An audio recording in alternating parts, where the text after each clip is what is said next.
Welcome to Kenton Teaches. Enjoy the video. In this video, I will explain how to make ice cream the easy way.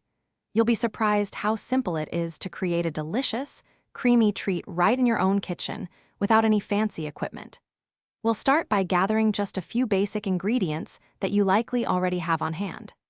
The key to success is ensuring everything is well chilled before we begin, setting the stage for a perfectly smooth and delightful dessert.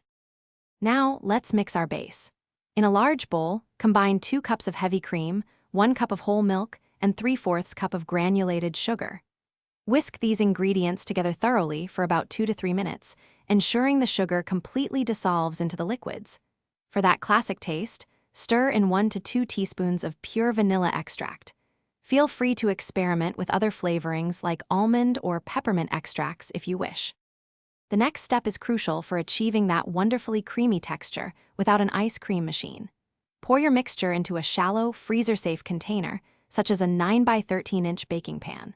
Place it in the freezer for 1 hour, then remove and stir it vigorously with a fork or whisk. This breaks up any forming ice crystals. Repeat this stirring process every 30 to 45 minutes for a total of 3 to 4 hours, ensuring a smooth result. After approximately 5 hours of freezing and stirring, your homemade ice cream should be firm and ready to enjoy. For the best scooping experience, allow it to soften at room temperature for about 5 to 10 minutes before serving. This will give you that perfect, creamy consistency. Dish it into bowls and top with your favorite garnishes, whether it's chocolate syrup, fresh berries, or a sprinkle of nuts. Enjoy your delicious, easy-to-make treat.